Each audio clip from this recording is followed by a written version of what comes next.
was a movie, and it started now, forget about whatever financial disasters you've had, personal failures, relationship failures. What would the hero of your life's movie do right now? Hello, and welcome to Dad's Dating After Divorce, the podcast where we navigate the wild, wild world of dating post-divorce with a healthy dose of reality, which we're going to give today, and hopefully with some laughs as well. I'm Jude Sandoval. I am the founder of The Divorced Advocate and your co-host, and joined by my esteemed and the one and only Dallas Bluth, founder of Black Box Dating. Dallas, good to be back in the studio again today with you. Great to be here, Jude. Thanks so much for calling me back week after week after week to dive into the fantastic world of Dad's Dating After Divorce.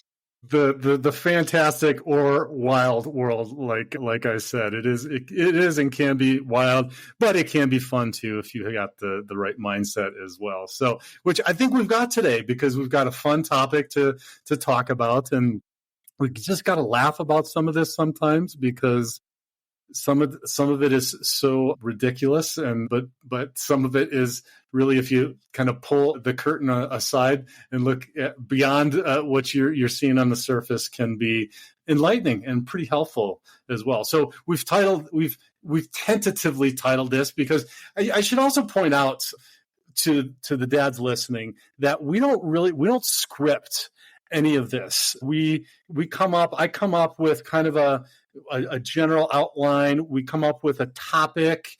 You don't really know, and I don't really know how this is, like, how any of this is going to go. I've got the perspective, right, of the divorced dads and going through that and dating as a divorced dad, and you're the dating and relationship expert that knows all about that. So we kind of come up with a topic and a working title, which today is, why do some women treat their dogs better than their men?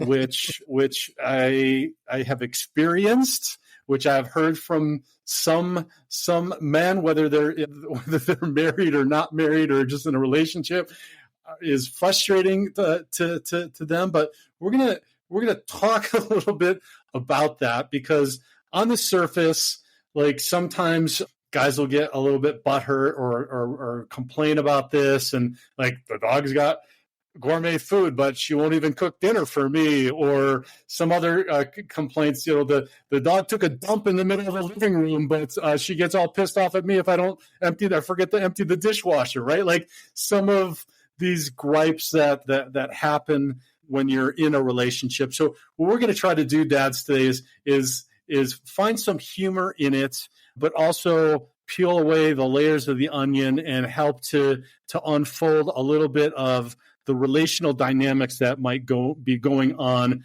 around that. And even if you don't experience this, or you're not experiencing it in a current relationship, it's going to be good information for you to know, because I shared with Dallas just right before this a very funny video about a woman who has a dog that is essentially utilizing the dog as a substitute romantic relationship, and it's just really, really funny. Well, dude, so I just have to jump in. I mean, the term emotional support animal is completely applicable, and we're using them as emotional support animals. And yeah, the video that you sent, it basically gives a voice to the dog, and we suddenly hear what the animal is potentially thinking. And we realize, this has been a one-way relationship, really. We've been leaning on them. And the humor of it was, what does the dog maybe actually think about this relationship? Yeah, exactly. Well, all right. And so that's a good starting point for us, is kind of this societal messaging around pets. And tied in with that a little bit also, I would say, not a little bit, is just kind of this quote unquote dog mom culture, right? If you will, here. And so let's talk about that, particularly if we start to see somebody, whether we're in a romantic relationship or we meet somebody that might start talking about their dogs in this dog mom.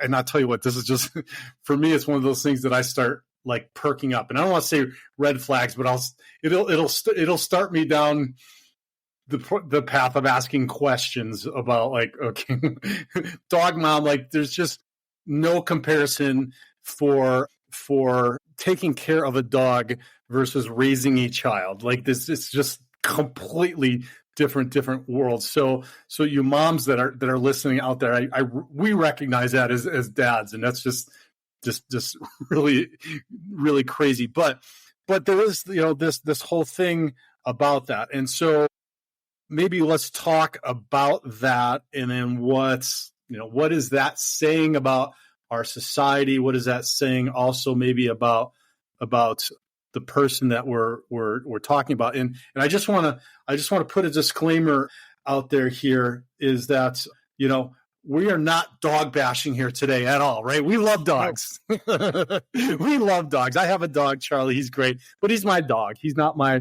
emotional partner. And dogs are great, and there's a lot of positives, and they're even finding scientific proof that they bring benefit to being in the family and being involved in dogs. So we're not dog bashing here by any means. We're just talking about it in a context of the relationship with that somebody might have with them. So. Yeah. I was raised with 6 dogs myself. Well, at one point, we had as many as 6 dogs in the house. So I love dogs. Dogs and I get along really well. I usually pass the quote unquote sniff test from a dog, because when you meet a woman and she's got a dog, one of the tests is, does that dog like you or not? It is very rare that I do not pass that sniff test in flying colors. I like dogs. I get along well with dogs. I also see dogs as not humans. I see dogs as having a particular place in life. And to your point, particularly when people are retired, when people are older in life and they need an extra responsibility, whether they had children or not, they're not raising kids when they're in their late 60s, 70s, and 80s. And having a dog as part of their life can be very stimulating. It can be very reassuring. It's a very healthy part of their life. But I think what we're talking about right now is how the place of dogs, the role of dogs when you're in your 30s, 40s, and 50s. And I think that the term dog mom, honestly, we can take the air quotes off it at this point, because it is a legitimate choice. To come back to some of these societal type questions, it's a legitimate choice that a lot of adults are making. Birth rates are way, way down. From what I understand, the population is going to be on the decline, mathematically speaking. It doesn't sound like it's really a matter of opinion. It sounds like it's a matter of statistical fact. And part of this is, well, obviously people aren't having children. And to your point, having a human child is way, way, way more responsibility, more work, more investment, more long-term commitment. It's a heavier job than having other types of companionship or other types of relationships. I'm sorry, that sounded like I was talking about children like they're pets. They're not. But I think, and I've met several women, in their 30s and 40s, that they're choosing to have relationships with dogs and they're not choosing to have children. Whether or not they're making the conscious trade-off between those two, I haven't really asked, and I'm not sure I would get an entirely informed answer on their part, but the choice seems to be clear that they are very happy emotionally attaching themselves to a dog or a cat or more than one, and they seem to be less motivated to have children as at the same time. Yeah, I would agree with that 100%. I don't feel like, and this is just my observations, that you would maybe get a real informed answer around if you did ask that question. And I don't think that, and maybe more so now it is becoming a choice. But what I feel like is that this has become a whole cultural thing, and the challenge that I find in it is that it is creeping even more. So once you start doing what is happening, which you just described, there is the if it is a choice, we'll call it a choice. All right, we'll talk about it, somebody that is understanding of their life and their life choices. So if it is a choice, they have made that conscious choice that this is going to be their substitute for having a child. What I'm finding now, though, is that there's a creep to the next to the next level, which is it starts to become a replacement for a romantic relationship. And kind of the humor in the video that we were talking about, which is they're taking this whole other level, which you talk about, like taking care of the dog, and there is some nurturing that goes with it. I know before I was married, we got a dog, and that is oftentimes kind of the levels or the steps you take when in a romantic relationship is getting a dog or a cat, and doing that and taking care of that, and it's kind of a precursor to having kids, et cetera, right? Like, so it's kind of a test thing, and you kind of see how the other person reacts with that, like. But now it's substituting for a child, and then instead of that being a step, it is just the step. But then it's going to the next level, which to me then is starting to delve into, okay, what is this person missing in their life that they're needing to fill this with a non-human being that is going to be providing something that only, or they feel like is providing something that only a human being really legitimately can in a romantic relationship. Yeah. So I'm gonna jump to the defense here a little bit of the women that with dogs. And one of the things is, all of us have been burned in dating. All of us have been burned in relationships. We've all had our heart broken. We've all had things that we've hoped, things that we've been told, and been very, very disappointed, especially speaking to divorced dads. Everybody knows this story. One of the things that's amazing about animals, and dogs in particular, they are incredibly loyal, and they provide certain emotional components that really, you're going to get them, where you don't know from another human if you're going to get it. That dog is going to be loyal. That dog is going to be happy when it sees you when you come home. That dog is going to show appreciation. That dog is not going to be unfaithful to you. That with that dog, there's no, it's not really asking for hardly anything from you. A woman that's in a relationship with a man, that man wants sex. That man wants a certain type of emotional support and speech.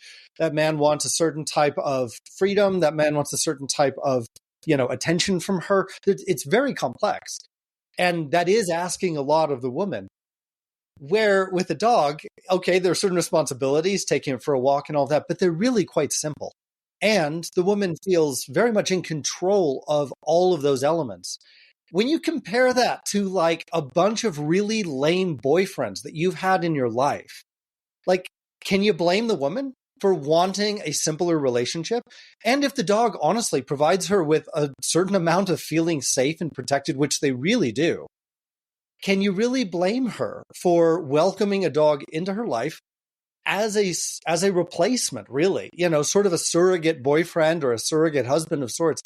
I really think that it makes sense when women a lot of times are not getting these elements from guys, or they've had a lot of past bad experiences. Part of it makes sense why they would turn to a dog and let that dog occupy that position in their life. Yeah. So can we describe what you just talked about as far as what a dog provides? Would you feel good in just describing that as unconditional love, right? Like that's what they're experiencing from the dog is unconditional love. And I would add to that, it's a simplified version of unconditional love. Unconditional love from a human is more complex. Unconditional love from a dog is a dog's version of unconditional love. But yes, from a dog, it is unconditional. Yeah, right. Like it's never going to be mad at you, right? It's never going to have the complex emotions that a human has.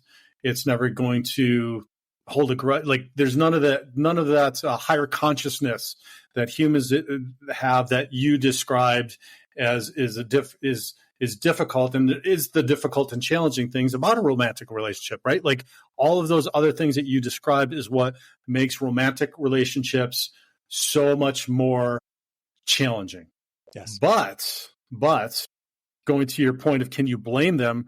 I can, because to me, that is, you're not experiencing the real unconditional love that we look for in a partnership, Yes. which is our design, our human design, and what we're meant to be. You talked about birthing rates going down, and there's less formations, there's less people getting married. Like, there's all kinds of these things, and by substituting many of the other things, dogs are just one of them.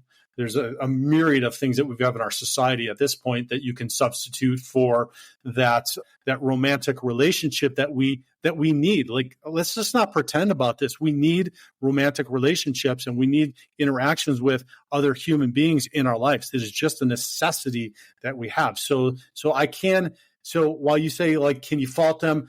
Like, I understand it, but I can fault for me for saying, like, no, I'm not. I'm opting out, right? And this goes both ways, right? This is not just for the women doing this. This is for the men that are opting out also, or the MGTOWs or any of the other ones that are opting out of these relationships and just focusing on one thing too. So it goes both ways.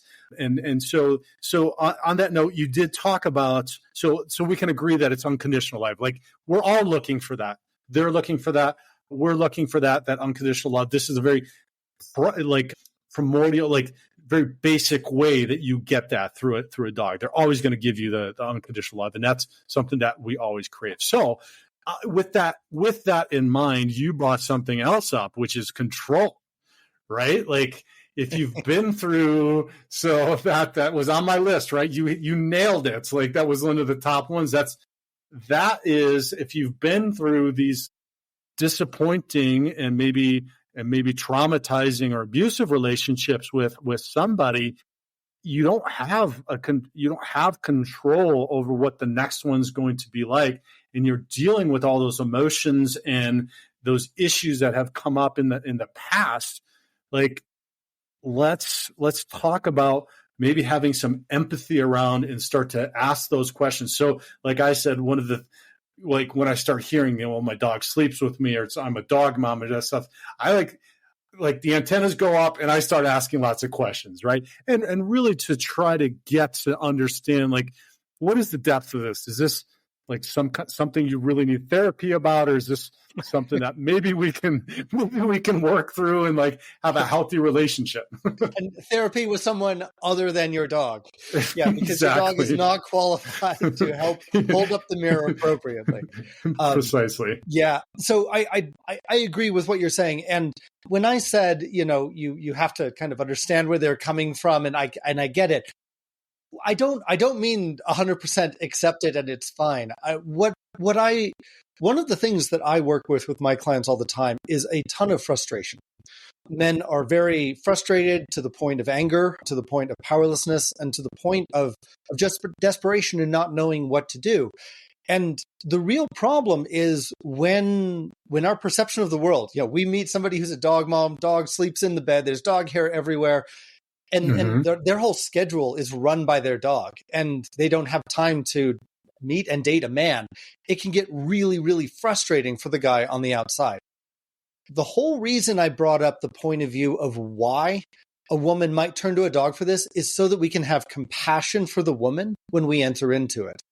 If we have compassion for why this might make sense, where this might be coming from, and how this is solving a problem for her that was there long before we arrived, when we can understand that, what it does is it diffuses some of the anger and frustration that we can feel as a man approaching a woman who's already got a dog for a boyfriend.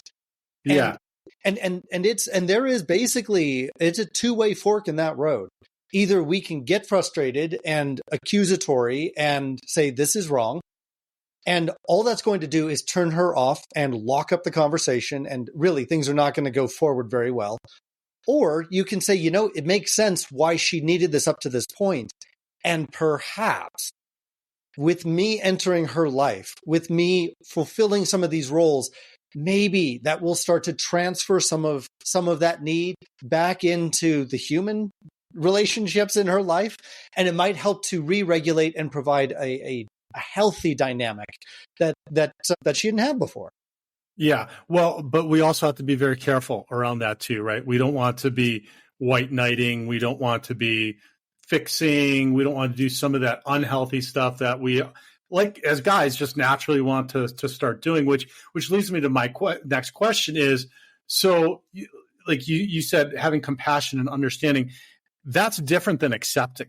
So you can be compassionate, you can be understanding. You don't have to be accepting of this. Maybe that this does not work into your life and you just can't. Like for me, dogs will never sleep in my bed. So if that's something that is part of your life, you think you're a dog mom and you want to sleep with your dog, like it's just never, that's a full stop right there. Like it's not going to ever work. That is a line in the sand. It is a line. Drawn it and nope. If you lick your butt daily, you're just not going to sleep in the bed with me. Like, yeah, it's just so that understanding and a compassion around it. So my question to you is, like, do you even get involved with this person? Is this something that maybe, hey, I'm a divorced dad, I got kids, I got a lot going on. Is this just a sign of somebody that has not done the personal work to not fill the void that they're looking for through something else? Like, and it's a little bit of an extreme comparison, but it's maybe in the same vein as somebody that's utilizing a substance to numb something. So is that fair? Is that fair to look at it in that light?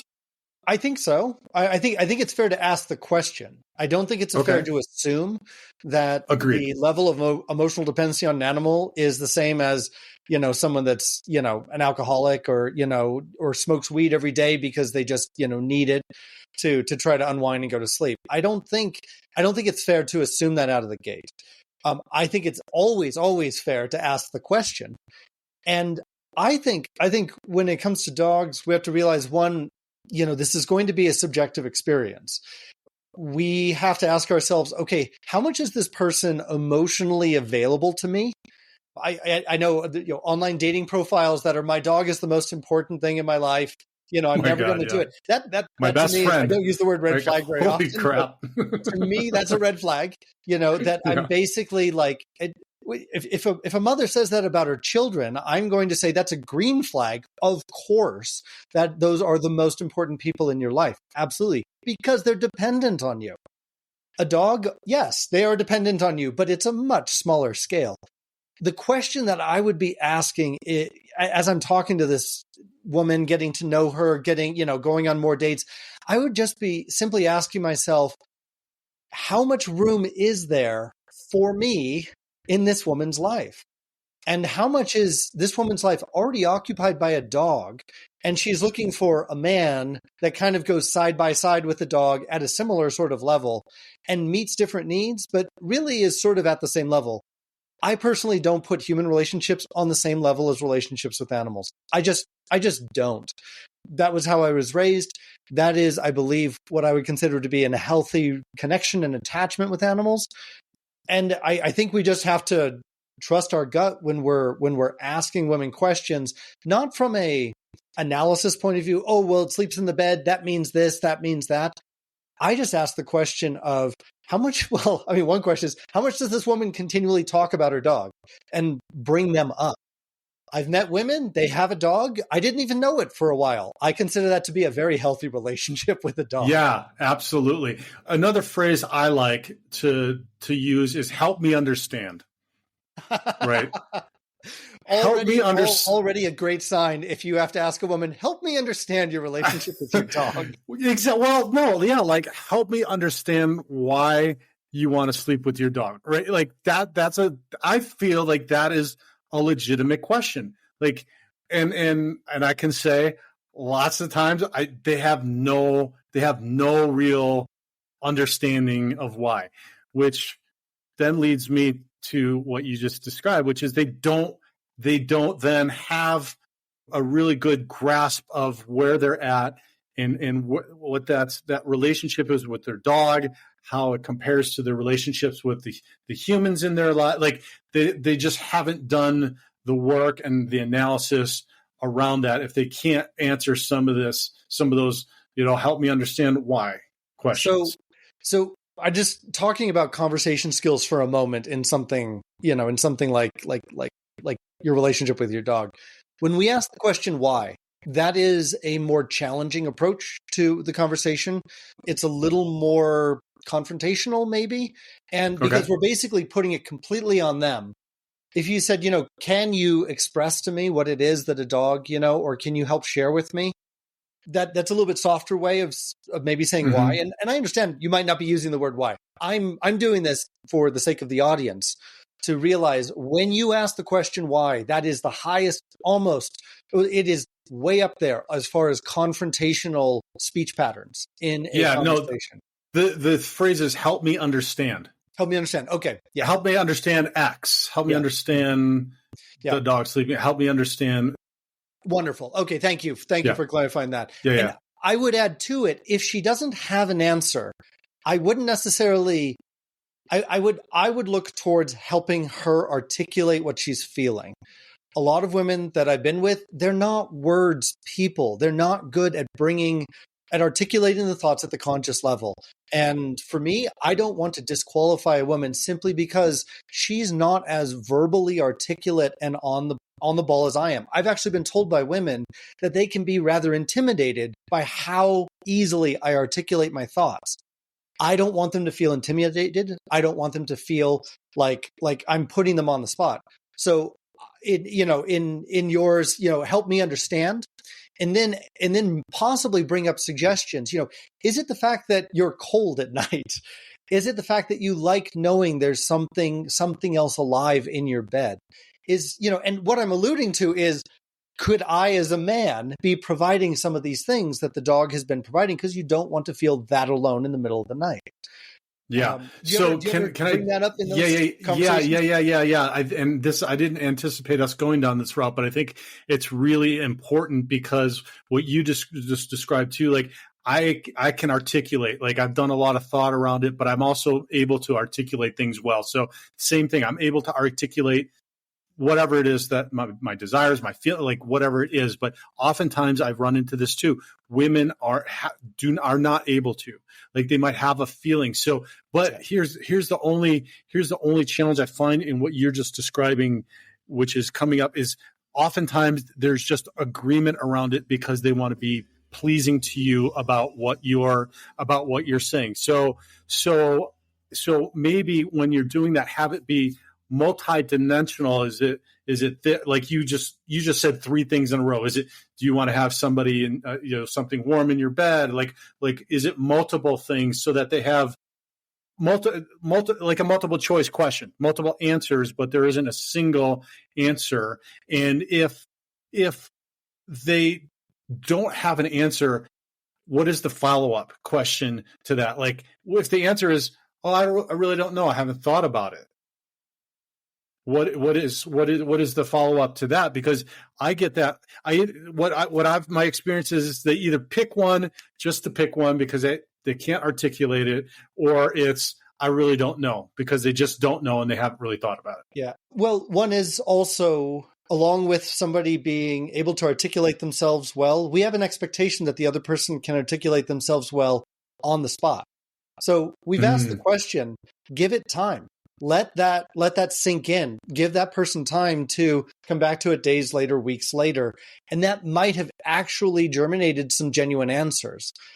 Give it time. I usually know what I'm thinking on the spot.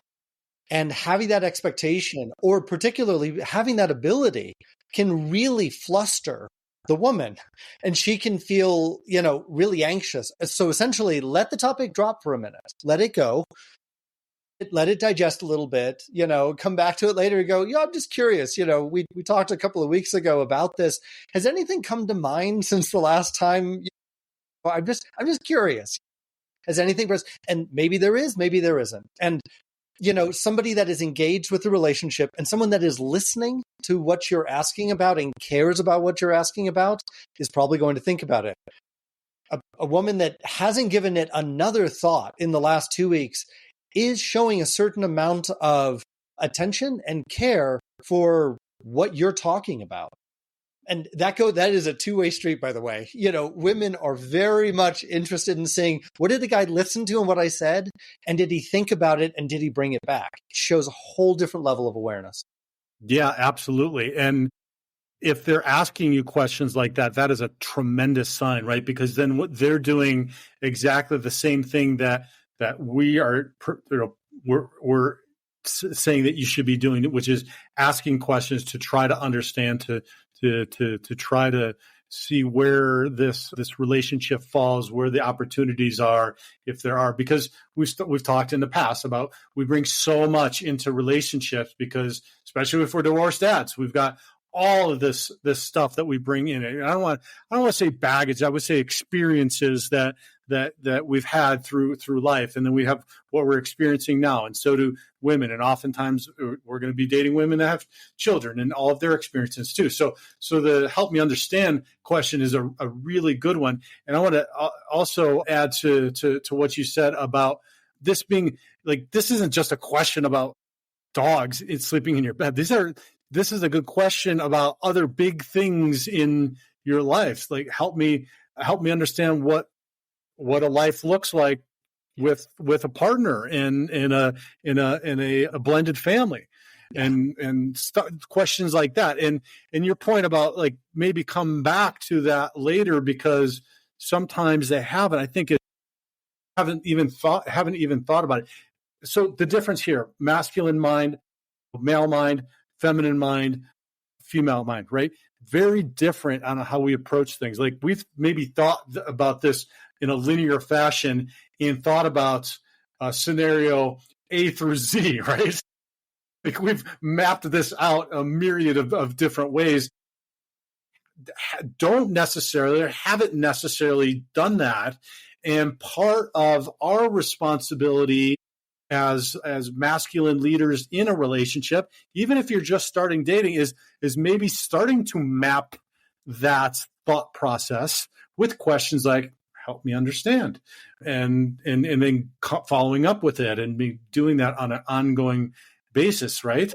Yes, absolutely. And another component that I feel is very, very effective, and maybe you don't do this right up front. Maybe you ask the questions, you let those questions sink in, you let them come back to it later in time and expand on it. But eventually what you really want to do is you want to present a picture of what is attractive to you, why it's attracted to you.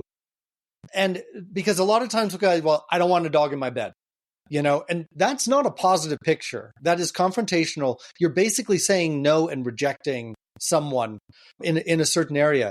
If you can say, I love how clean and smooth it feels just the two of us being intertwined in bed. I want it to just be us when we're in bed. When you say it in those particular words, you're using words that a lot of women are thinking also. They don't want anyone else in that bed. They want it to be nice and clean. They want it to be, a nice, clear connection. And when you describe being alone with a woman in bed like that, very few women are like, no, I don't like that. I want it to be lots of messy. I want lots of other animals involved. Like they're just not going to say that. But it's entirely possible that they haven't seen it that way. Again, the last relationships they had, they didn't like. So ex-boyfriend out the door, dog in the bed. And now this is what bedtime looks like and feels like.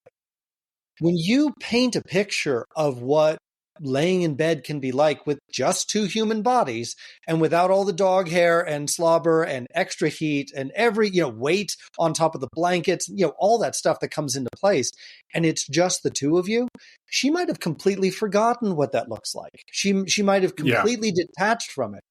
And I think it's our job as men to bring an attractive picture. That's the key, is you want to paint a picture that is attractive to a woman as opposed to one that is negating, rejecting, and just limiting and trying to tear apart the picture that she already has.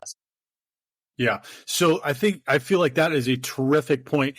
And, I'm just sitting here thinking to myself, I'm kind of laughing, like we're using such a ridiculous example. Okay. But it's not. It is. I know it is. Well, to me, that's the point in why it's so ridiculous, is that we're like having this conversation, but I think it's a good one. Like we can all relate to it. Like we can relate to it as guys and dads and women, and we're seeing this and we're experiencing this. But I also want to bring this to the bigger picture, which is these conversations, even these little conversations that seem ridiculous, have a broader scope to them, because the feedback that you're going to get from this conversation and so for example, like you're saying, okay, you've described what you envision and are inviting her into that, right? Like we talk about creating your environment, creating a picture, moving things in that direction of that picture.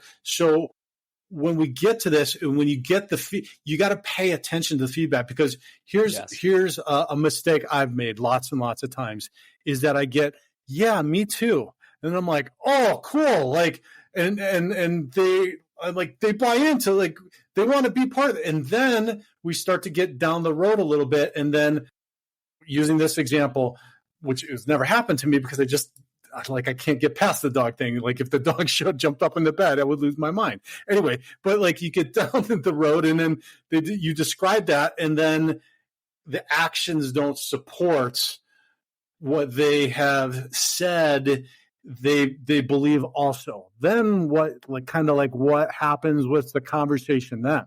And again, we're using this dog example.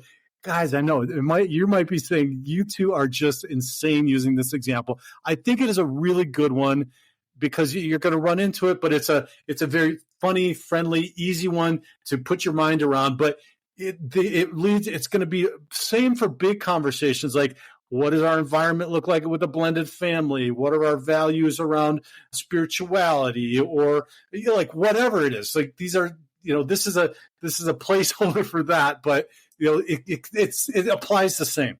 Dude, I don't think any man listening to this is going, you guys are going too far into this. If anything, they're saying, finally, somebody is calling this out. Somebody is ringing the alarm on the dog mom. Really think that's actually what they're thinking. So when it comes to the woman that's simply saying, oh yeah, me too, giving a little bit too much of an easy agreement. So I see this as coming back to a question about how the male and female minds do operate differently. And I see particular roles. And it's because it's what gives the most life to, a masculine mind, and what gives the most life to a feminine mind when we're co-creating. Because here we're talking about, what do we want a life to look like? You're co-creating. Both of you need to be contributing. Both of you need to be winning in the process. So the way I see it is that the masculine mind, our job is to be the author. From scratch, we come up with and generate from scratch things that look appealing, that sound good, that we think would be fun. And we've talked about it in past episodes. You essentially compose invitations that you extend to the woman, and she says yes or no. That's what the responsibility is, and men tend to feel alive when we come up with ideas from scratch that we can offer to a woman. Now, the feminine mind, and obviously this is not like all black and white. It's not that men are doing all the from scratch creativity and women are doing none of it. Of course, women are doing some of it, and vice versa. But women, I have seen, really, really enjoy it if a man generates the ideas and then they're able to edit them. So man is the author coming up with the rough draft manuscript of, tonight's activity, or what it's going to look like with or without dogs in the bed. And then the woman, it likes the fact that she didn't have to put all that out there, that she didn't have to expend that creative energy, but that she has essentially editing power in the process and go, well, what if we did this? Or what about that? What if we took it from 3 dogs down to 1 dog? How does that work? And that is in a lot of ways. And again, men, we can edit and women can author. I'm not saying this is all, 100% one or the other, but generally speaking, that seems to be what brings men and women to life. The trick is, if a woman is saying, oh yeah, me too, I love that. If she's not actually, she needs to be kind of contributing and editing a little bit so that, 1, she really heard what you're talking about. 2, she's processing it, thinking it, because the odds are she's going to want to adjust things a little bit along the way. For me, that's the indication that we have 2-sided buy-in to the life, to the vision, to the type of experience that we both want to have. We need the guy putting the idea out there and then checking to see, does the woman try to edit and adjust things so that we can find something in the middle that works for both of us.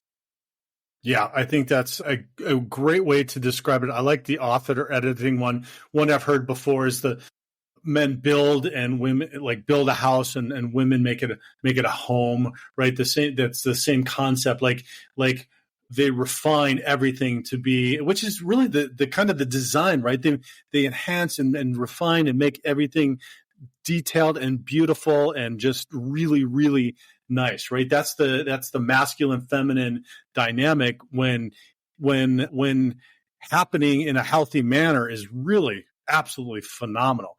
And it's inspiring for men. It is comfortable for women. It is just a really, really nice circumstance to find yourself in.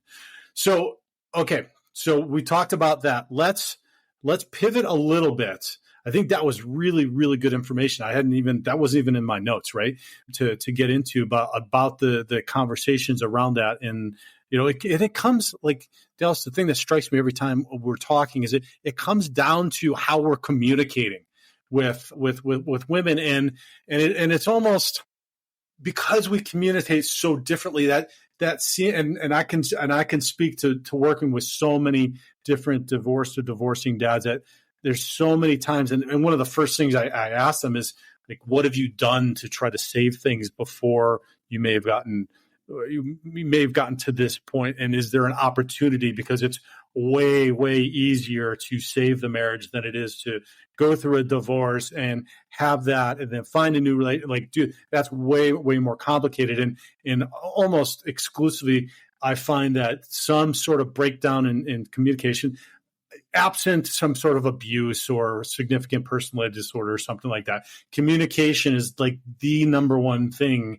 is the reason why a relationship fails. So it just strikes me every time we're talking about this, it comes to how did you communicate? How can you refine that? How can you do this better? So just something I want to point out, and guys start to think about, pay attention to how you're doing that, whether it's with your romantic partner, with your kids, at work, et cetera. How are you communicating, right? Like I know that there's a way that I come up and communicating, like I'm pretty black and white, like the drill sergeant kind of thing. Like, why? Because that's my answer. That does not work really well, especially with a woman, right? So I 100% agree. And it is funny, regardless of whether we're talking about a Hollywood movie or dogs or, smokers, going back to the episodes, regardless of what it is, you're right. The principles really are few and really pretty basic. The interesting thing is that the way they play out is infinite. So these principles just, and almost everything that we say on any topic, of course it can be refuted. Of course, it always depends on lots and lots of things. I assume the audience knows that. The thing about communication, and I am 100% agree that good communication is most of a relationship. But a big part of having that communication is you have to have clarity before you enter into that communication.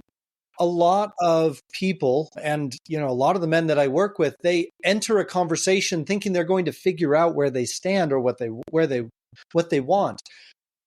We have the 3 C's in black box dating. It's confidence, communication, and connection. Confidence is getting square with yourself and knowing I don't want a dog in my bed when I'm sleeping at night, period. Maybe it's okay in the afternoon because we throw like a blanket over it and it's picnic time on the bed and I'm okay with that. But when it's time to actually go to sleep, the dog is not allowed on the bed. I'm confident and square in myself with that. And when I bring that to a communication, when I'm expressing it to somebody, if I'm entering a conversation sort of like, well, I'd like to talk to you about the dog in the bed situation. How do you feel about it? And it's very wishy-washy. And, well, we're communicating, we're talking about it. Well, you need to know where you stand first and be able to communicate in a one-way direction first. and then see how does that other person, a woman in this case, reciprocate and come back to you. And when they reciprocate and you have that two-way vulnerability and communication, that's where that last C, connection, really comes into play. Yeah, I think that's absolutely perfect. And it kind of leads me into what I wanted to pivot to, which is let's with the time that we've got remaining, chat a little bit about, so if they are substituting this for the romantic, what is it that they might be missing in their lives that they're obviously needing from a masculine partner? Because there is that's happening, and it's unfortunate. I always feel really sad when I see this. Like, oh man, this person has not experienced really the fullness of what I just described, a healthy masculine feminine dynamic where they're feeling supported, they're feeling seen, they're feeling protected, they're feeling like all of these things. Let's talk about some of those things that a dog would be substituting for them that you alluded to earlier, that we can and let me just be clear, guys, we're not fixing, okay? Don't get into fixing, don't get into white knighting, be aware of it, be understanding of it, be empathetic around it, but don't be trying to be like, okay, well, here I come, I can replace the dog, right? Okay, you're not going to do that. If she hasn't figured it out on her own that she's doing this, the probability you're going to raise that awareness is really, really low, okay? But just know what that is, and it's going to help you. Like maybe there's somebody who hasn't thought about these things, and then when you start asking those questions, it'll help me understand, and then you can start doing the invitations like Dallas has talked about. So take us through a little bit about what they're missing. Yeah. Well, what they're missing is certain things being delivered in an effective way. So what are dogs really effective at? They're really good at being devoted. They're really good at giving focused, undivided attention and love unconditionally to a woman. They're very, very good at that. A lot of men, not so good at that. A lot of men are really good at splitting up their interest into a lot of different ways. And women crave that. Women need to feel a certain amount of being picked and not intensity, but a certain amount of feeling special, that they are being chosen by their man. The dog picked them. They are their guardian. They are their woman. They are, that is it for them for the rest of their lives. It's hard to really beat that level of devotion from a dog. But realizing that the dog does that well, and you can ask yourself, well, am I bringing that level of pure focus, pure choosing her, pure devotion? Am I bringing that to the table? Yeah. Safe. Yeah, go ahead. Well, let's talk about that for a quick second, because so what I'm hearing is guys saying, well, like, how am I going to do that when we're just dating? Like, I'm not going to jump in and be like, oh, I'm devoted to you. Like, that would be a big turnoff, right? So don't go that route, but maybe hard. We can, yeah. Well, we're taking just presence. Like I describe as what you just described as presence and being present, so right? I'm jumping in on you. Go. It's presence. What is your presence when you're there, and being present. And a third element I would throw in, it's sort of paradoxical, but the more you're doing with your life that has nothing to do with this date or this woman, the more you are actually setting on the back burner for an evening when you're with her. And she realizes, wow, like, for example, if you imagine I was, Jeff Bezos or whatever, and I've got tons of stuff going on, lots of people want my time and everything. If I put everything aside to spend a weekend with you, you know how important you are to me. And the only way that you know is because of all the other things that I normally am doing in my life that I have set to the side. So paradoxically, part of the reason that you demonstrate presence and devotion and focus on someone is to have so many other things in your life that you are temporarily putting on pause so that you can give them your undivided attention. Yeah. And so the next part of that is when you do get in an exclusive relationship, and you need to continue to keep that being present happening all the time, because then that's when you can get lackadaisical about, hey, we spend so much time together, I'm not really present, I'm not paying attention, I'm not listening to what you're saying, I don't hear what your feelings are. That's all the things that we hear as complaints about after the honeymoon phase. Yeah. that then become problems. And if you want a good concrete image, go back to hunter-gatherer societies, fine, leave the dog with the woman, because you need to go out on the hunt and she doesn't know when you're coming back. And she knows that you're going to bring things back that dog isn't bringing back. You're bringing back food, you're bringing back stories and adventures, you're hopefully bringing back all of your male companions, but you might not. Meaning you're bringing back a suspense and an edge to the whole, life process that you're going through as a tribe. The dog isn't doing any of that. The dog has a limit to its devotion. And when you as a man have a much higher purpose, women feel that. And when when you're in a relationship, you need to maintain that going out on the hunt, going out, club something over the head, drag it home, be impressive, about what you do with your life. And it's like, what is the phrase? Like, how can I miss you if you're always here? Don't always be there. Go out and do something else. The dog is always there. And go ahead and let that dog, play that role at that point. But you as a man are going to fulfill a completely different type of role when you do it effectively. Yeah, exactly. Well, that goes to the masculine nature of being on mission. And that is something that is lacking sorely in our society, because that's not been something that I feel, and this was my case as well, not been conveyed to me as a young man, is that you need to be on mission. You need to have a goal. And look, that's not necessarily, that's different. That's different for different guys. We're not saying that you got to be Jeff Bezos or Elon Musk or trying to do that. Your mission could be your family. Like that was mine for a very, very long time. And it's still to the largest respect is because my children are still dependent, right? But you got to be on mission for something that could be, and maybe it's not your job. Maybe it is your family. Maybe it is something that you do in your off time. Maybe it's a sport that you play. Like it can be something, but when you're passionate about something and you can convey or you display that passion to somebody, that is sexy as hell for women. They're like, wow, this man is really passionate about something. He's going to be passionate with me. And then when you bring, I'll just finish. I'll wrap it up. I know we both get really excited about when we talk about this stuff, because when you experience it, it's so exciting and it's so fun with the feminine presence around. But then they start relating to that, and then they know when you're with them, and then they have your undivided attention, you're going to be passionate with them, and man, does that turn them. Yes. Absolutely, it turns them on, and you're bringing to it a new curiosity, new discoveries, and basically you're bringing novelty because you went out on mission and broke through new barriers. You're bringing novelties, new treasures that were on the other sides of those barriers. When you bring it to them, they are so excited, and because there is something new, a new facet of you and life that they get to experience, without having to go out and do it themselves. That's part of the treasure you bring back. And just to bring it full circle, dogs aren't doing this. Dogs are not on mission. Well, some dogs, I guess they're hunting dogs or, herding dogs or whatever. And it's interesting. And, we actually, among the 6 dogs I grew up with, one was an Australian herding dog, a Queensland Blue Heeler. That dog was always on mission.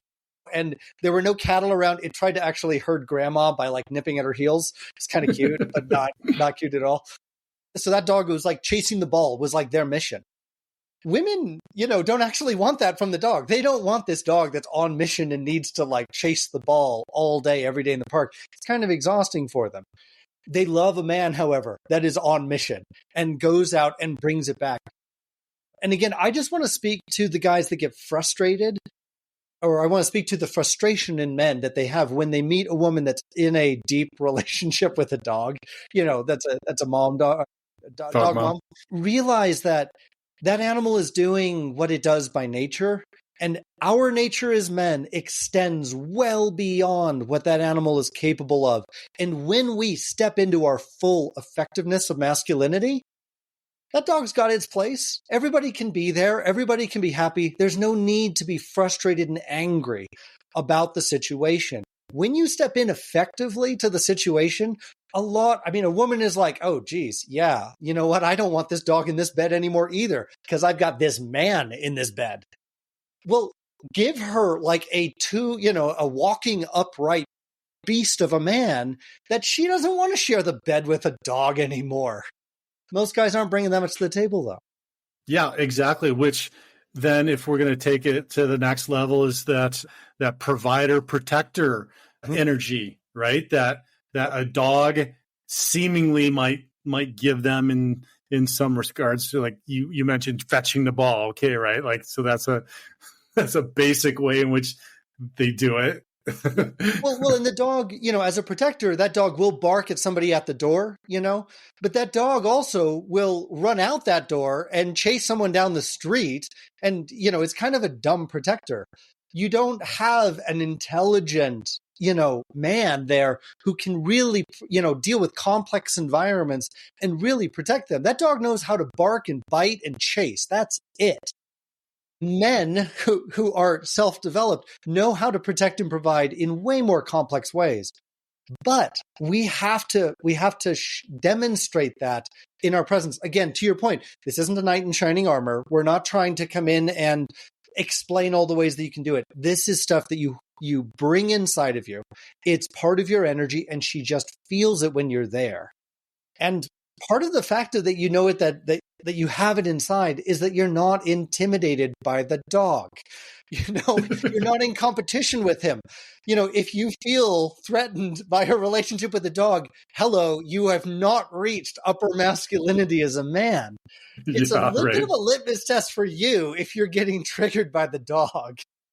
Yeah. It's a balance, right? Like you see these profiles like that you mentioned, that my dog's my best friend, or dog's my kid I love, or my dog's gonna have to like you, or like, but then also when you meet the dog, it's like, okay, hi, nice dog, right? Like, okay, you're not, and I've seen that, right? And I've seen that with guys and kids too, like they're competing with the woman's, like, you are totally like, just stop. You're not ready to be in a relationship yet if you've that insecure around what's your masculinity. And again, this is understanding yourself. So you can look at this, you can say, hey, I'm just not comfortable with the dynamic that she has. You can understand the dynamic. You don't have to be, and that's the sign of a confident man that knows his masculinity and where he stands, and whether or not that woman is going to be a good fit for you in that relationship.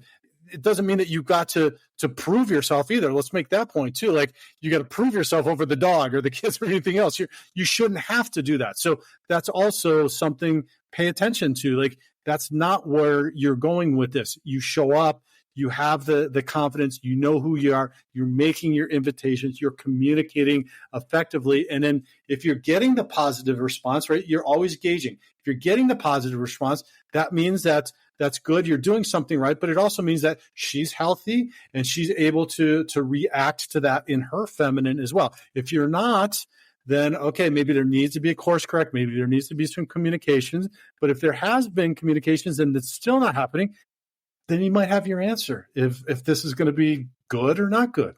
Absolutely. Jude, how does an hour go by this fast? Man, I know. Like Jesus, we could talk like we could talk for like another 2 hours, which is the beautiful thing about the longevity of this podcast. Everybody who's listening can tune in again next week and get some more pearls and listen to us just geek out like we do. And by the way, wherever it is that you're listening to this podcast, if you have not liked and subscribed, please do that. It really helps boost the ratings. It helps us get the exposure that this content deserves. Please like and subscribe. Yeah, do. If you've found some value, and share it. Like, sharing is the best form of some sort of referral, because that means you found value in it. And if you send it to another guy and say, hey, you need to listen to this kind of funny, ridiculous episodes about dogs with these two knuckleheads that are, correlating it to relational dynamics and the psychology of dating, that's going to be a huge opportunity for somebody else to come into the fold. And if you are like Jude and you have drawn the line in the sand and says, no way, no how, never in my life will there be a dog in this bed, send Jude an email. Flood that inbox and make him feel the love and the support, and make him know that he's not alone in his extreme decisions of never having a dog in the bed. I would say I'm not. It's not 100%, but I would say I have a strong preference for no dogs in the bed. Oh, dude. Or we haven't even talked about cats. That would blow my freaking mind. That's a whole nother one. So, all right. Well, that's all the time we've got. This was fun, Dallas, as always, my friend. How do the dads listening connect with you? You can find me at blackboxdating.com. You can find the coaching program, all the details. We do Wednesday night office hours, Monday night mastery series. There's a community of men if you're looking for wingmen in the area. That's a great way to connect with them. Yeah, blackboxdating.com. And Jude, please tell everybody what you do and how they can get more of it. Yeah, we got to talk about the wingman stuff one episode too, because that's a fun one. Maybe we need to do some man on the street wingman stuff too. That'd be fun to throw in there too. But yeah, fellas, check out the divorcedadvocate.com. We just had last night a great session on navigating narcissism. So we got all kinds of workshops and opportunities for you to tune in, whether it's co-parenting, dealing with exes, or talking about some fun personality disorders that you might run into once in a while. So check that out at thedivorcedadvocate.com. And please send us an email if you've got an experience about a dog or a relationship with a dog, your own relationship with the dog, or a relationship with a woman with a dog, or just a fun experience around that. Yeah. And the email for our podcast is dadsdatingafterdivorce@gmail.com. And I want to hear. We put it out there for the first date image last week. I want to hear some of these stories. We'll start sharing some of them. We also want to hear what you guys want to hear about. If there is a particular topic, if there's a particular question, if there's a particular pain point that you're dealing with, and you don't think, that you've found adequate material and answers around it, please send in the email, dadsdatingafterdivorce@gmail.com, and we'll be happy to do an episode, maybe even give you a shout out when we start the episode. Absolutely. All right, Dallas, until next week. Until next week, Jude, take care. Bye. Of your own movie. If your life was a movie and it started now, forget about whatever financial disasters you've had, personal failures, relationship failures. What would the hero of your